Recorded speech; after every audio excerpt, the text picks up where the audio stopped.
Hello guys, good morning and welcome to NCERT zone. जैसा कि आपको पता है, एसएससी सीजीएल से रिलेटेड हमारी सीरीज चल रही है जीएस की। तो ये सिर्फ एसएससी सीजीएल के लिए बेनिफिशियल नहीं है, साथ साथ बहुत सारे एग्जाम्स आने वाले हैं, जैसे कि सीडीपीओ का एग्ज़ाम आने वाला है, उसके अलावा बीपीएससी का एग्ज़ाम आने वाला है, एमपीएससी का एग्ज़ाम आने वाला है। तो जहाँ जहाँ पे भी जीएस पूछा जाता है, चाहे कोई भी एग्ज़ाम हो, सीडीएस हो, एफकैट हो, एनडीए हो, कोई भी एग्ज़ाम उसके लिए बेनिफिशियल रहने वाला है। और हम बहुत सारे चैप्टर्स कर चुके हैं, बहुत सारे सब्जेक्ट से कुछ कुछ चैप्टर्स हम कर चुके हैं, और ये सीरीज़ कंटिन्यूसली चल रहा है और रोज़ ही चलेगा, ठीक है, जब तक कि कंप्लीट ना हो जाए पूरा। तो इससे पहले वाले वीडियो में हमने बात की थी इकोनॉमिक टर्म्स से, इकोनॉमिक का पोर्शन है इकोनॉमिक टर्मिनोलॉजी, उससे हमने बात की थी इकोनॉमिक टर्म्स के पार्ट 1 की। पार्ट 1 में हमने डिस्कस किया था ए से रिलेटेड जितने भी इकोनॉमिक टर्म्स है, जैसे ऑक्शन हो गया, एसिमेट्रिक इंफॉर्मेशन हो गया, ठीक है, इन सब की बात हमने करी थी। तो अगर आपने वो वीडियो नहीं देखा है तो वो वीडियो हमारे प्लेलिस्ट में जाकर के आप देख सकते हैं। उसके अलावा आज की वीडियो में हम बात करेंगे बी से रिलेटेड इकोनॉमिक टर्म्स की। तो बी से रिलेटेड इकोनॉमिक टर्म्स क्या क्या है, चलिए जानते हैं, शुरू करते हैं वीडियो को। सबसे पहला टर्म है आज का balance of payments.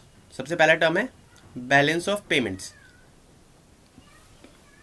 Balance of payments क्या होता है, तो देखिए,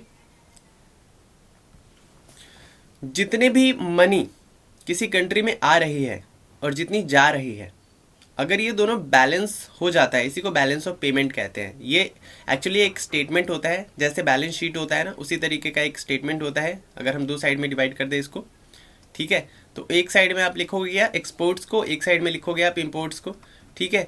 तो इम्पोर्ट और एक्सपोर्ट, इन दोनों को ही हम कहते हैं क्या, बैलेंस ऑफ पेमेंट्स। मतलब जितनी किसी कंट्री में जितनी इनकम आ रही है और जितनी यहाँ से जा रही है, जितने पैसे यहाँ से जा रहे हैं, इसी को कहते हैं हम क्या, बैलेंस ऑफ पेमेंट्स, ठीक है। एक ही पीरियड की बात हम कर रहे हैं यहाँ पे। उसके अलावा दूसरा टर्म है हमारे पास बैलेंस्ड बजट। बैलेंस्ड बजट क्या होता है, देखिए, जब कभी भी पब्लिक सेक्टर जो स्पेंडिंग्स है, यानी कि जो गवर्नमेंट की स्पेंडिंग्स है, वो गवर्नमेंट के इनकम के बराबर अगर हो जाए, उसी को हम बैलेंस्ड बजट कहते हैं। बजट क्या होता है, सबसे पहले तो ये समझ लीजिए। देखिए, बजट क्या होता है, एक फाइनेंशियल एनुअल स्टेटमेंट होता है जो गवर्नमेंट के इनकम को और एक्सपेंडिचर को आने वाले पीरियड में, आने वाले साल में क्या गवर्नमेंट एक्सपेंड करने वाली है, किन किन सेक्टर्स पे कितना कितना खर्च करने वाली है, और गवर्नमेंट के पास इनकम कहाँ कहाँ से आएगा, इन सब का ब्यौरा होता है उसमें, इसी को बजट कहते हैं। तो जब इनकम और एक्सपेंडिचर दोनों इक्वल हो ना, दोनों बिल्कुल इक्वल हो, उसी को हम कहते हैं बैलेंस्ड बजट, ठीक है। तो आई होप आपको ये टर्म भी समझ में आ गया होगा। बात करते हैं थर्ड टर्म की। तो थर्ड टर्म हमारा है बैंक्रप्सी। बैंक्रप्सी मतलब क्या होता है, दिवालिया हो जाना, जिसको हम कहते हैं दिवालिया।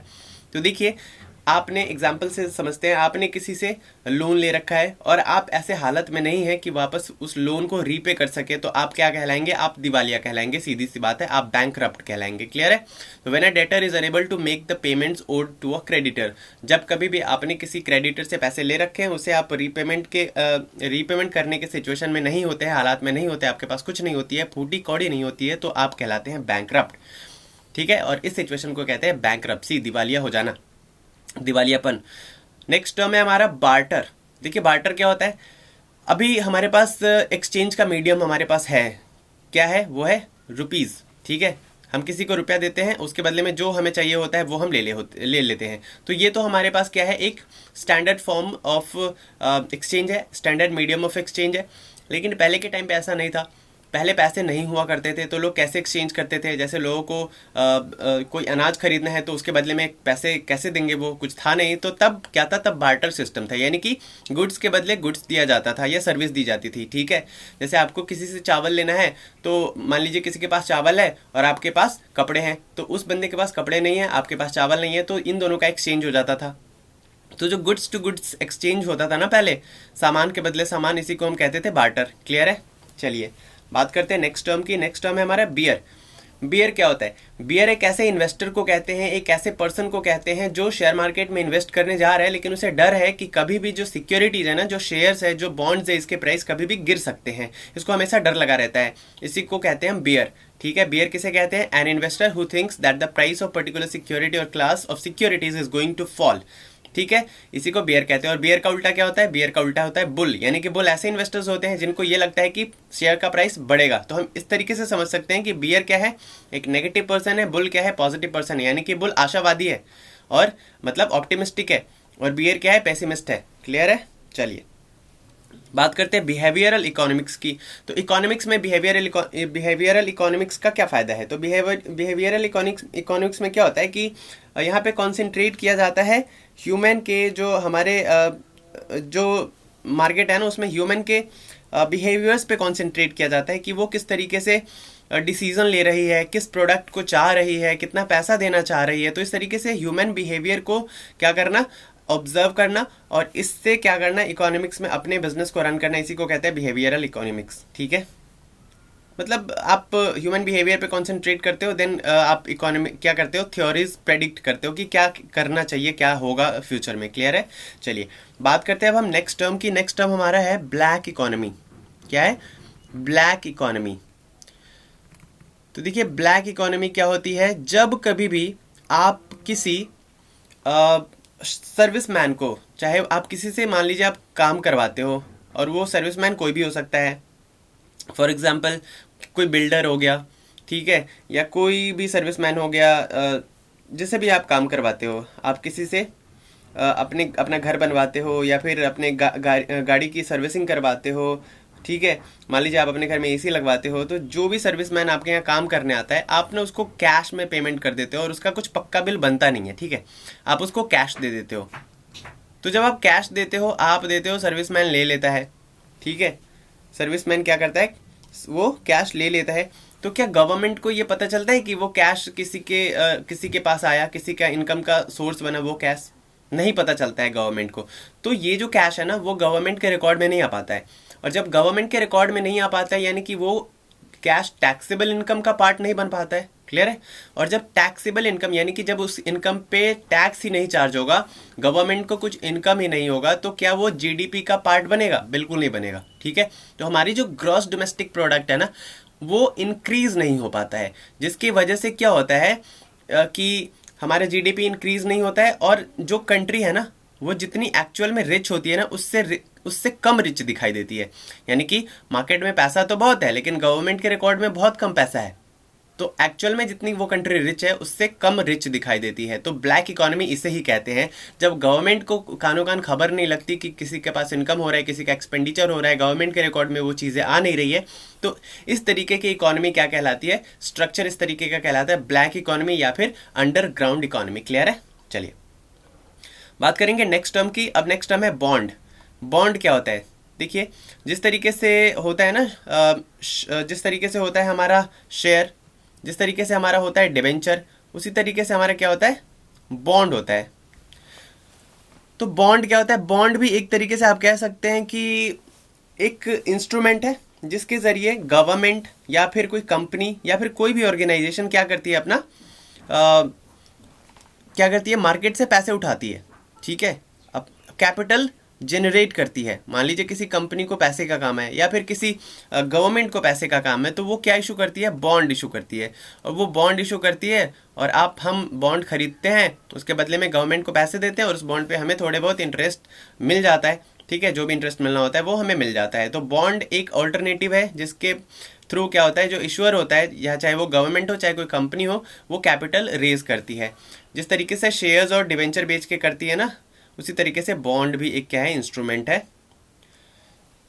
क्रेडिट जनरेशन का। चलिए बात करते हैं अब नेक्स्ट टर्म की। नेक्स्ट टर्म है हमारा बूम।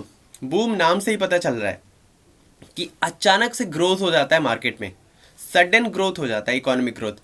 जिससे क्या होता है, इसके रिजल्ट में क्या होता है कि बहुत सारा पैसा बन जाता है लोगों का। तो आप कहते हैं ना मार्केट बूम पे है, यानी कि मार्केट में बहुत पैसा बन रहा है। तो ऐसे सिचुएशन को हम कहते हैं boom. A period of sudden economic growth, specially one that results in a lot of money being made. मतलब जब बूम होगा ना, तो काफ़ी पैसे बनेंगे लोगों को, जो भी हमारे मार्केट में बिजनेसमैन है उनको। नेक्स्ट टर्म है ब्रांड। अभी ब्रांड क्या होता है? तो ब्रांड क्या होता है, जब भी किसी ब्रांड का नाम लेते हैं तो आपको बहुत सारे कंपनीज आपके दिमाग में चलने लगती होगी, जो बहुत सारे एडवर्टीजमेंट करते हैं। ठीक है, उनका नाम बन चुका है। जैसे जूते की बात करें तो कुछ 2-3 स्पेसिफिक कंपनी आपके दिमाग में घूम जाएगी। उसी तरीके से होम अप्लायंस की बात करें तो कुछ 2-3 कंपनीज आपके दिमाग के सामने, नज़र के सामने से वो क्या हो जाएंगी, फ्लैश कर जाएंगी। तो यही क्या कहलाता है, ब्रांड जनरेशन। मतलब आपके दिमाग पे इतना गहरा असर छोड़ता है ना वो ब्रांड, तो आपको हमेशा याद रह जाता है। मान लो आप पंखा खरीदने जा रहे हो, तो आपके दिमाग में आ जाएगा, अरे उषा का ले ले क्या, क्योंकि आपने बहुत बार उसका एडवर्टीजमेंट देख लिया है। ठीक है।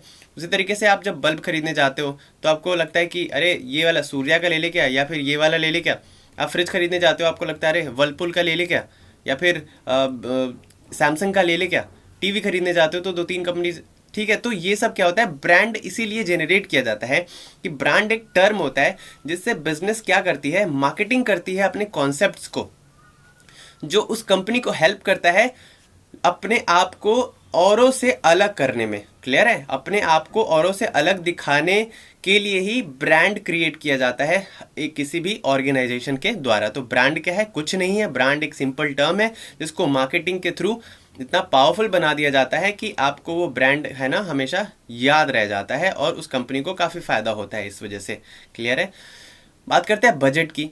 बजट क्या होता है, तो बजट एक एनुअल फाइनेंशियल स्टेटमेंट है जो गवर्नमेंट के एक्सपेंडिचर्स को, गवर्नमेंट के होने वाले इनकम्स को दिखाता है। कुछ नहीं है, आने वाले पीरियड में हमेशा हर साल गवर्नमेंट बजट इशू करती है जिसमें ब्यौरा होता है कि कहाँ कहाँ खर्च करने हैं और कहाँ कहाँ से रेवेन्यू जनरेट करना है। तो इसी स्टेटमेंट को हम बजट कहते हैं। क्लियर है। और बजट सिर्फ गवर्नमेंट का ही नहीं होता है, बजट आपके घर का भी हो सकता है, आपके पर्सनल खर्चों का भी बजट हो सकता है। ठीक है, कि इस महीने में मुझे इतना इतना खर्च करना है, इतना इतना यहाँ से पैसे लाना है। तो इसी स्टेटमेंट्स को हम बजट कहते हैं। क्लियर है। चलिए बात करते हैं बुल की। तो अभी मैंने थोड़ी देर पहले बताया था बुल क्या होता है। बुल एग्जैक्टली ऑपोजिट होता है बियर का। बियर एक ऐसा इन्वेस्टर था जो ये प्रेडिक्ट करता था कि आने वाले फ्यूचर में ना लॉस होने वाला है, लेकिन बुल बिल्कुल ऑप्टिमिस्टिक होता है। इसे लगता है कि नहीं भाई, होना ही होना है, फ़ायदा तो होना ही है। अभी आपने देखी होगी बिग बुल, या फिर हर्षद मेहता की कहानी आई थी, तो वो क्या था, बुल अपने आप को बोलता था, यानी कि उसे पता होता था कि प्रॉफिट होने वाला है। तो ऐसा इन्वेस्टर जो एक्सपेक्ट करता है कि जो प्राइस है ना शेयर्स के, सिक्योरिटीज़ के, वो बढ़ने वाले हैं आने वाले फ्यूचर में, तो इसी को हम कहते हैं बुल। ठीक है, ये ऑपोजिट होता है बियर का। क्लियर है, आई होप आपको समझ में आ गया होगा। चलिए, तो यहाँ तक जो हमारा था ना, बी से रिलेटेड जितने भी टर्म्स थे वो हमने कवर कर लिए। नेक्स्ट चैप्टर में हम बात करेंगे सी से रिलेटेड इकोनॉमिक टर्म्स की। तो that's it for today's video. बात करेंगे नेक्स्ट वीडियो में सी से रिलेटेड टर्म्स की। तब तक देखते रहिए एनसीईआरटी जोन को। अगर आपने अभी तक सब्सक्राइब नहीं किया है तो please please please do subscribe to the NCERT zone. Like करिए वीडियो को, कमेंट करके बताइए कैसा लगा आपको ये वीडियो, और शेयर करिए कम से कम 3 लोगों को, और वो 3 लोग 3 और लोगों को करेंगे, और वो 3 और लोगों को करेंगे। पता नहीं आप करेंगे नहीं, पहले आप कर दीजिए। चलिए मिलते हैं नेक्स्ट वीडियो में। Till then bye bye and take care.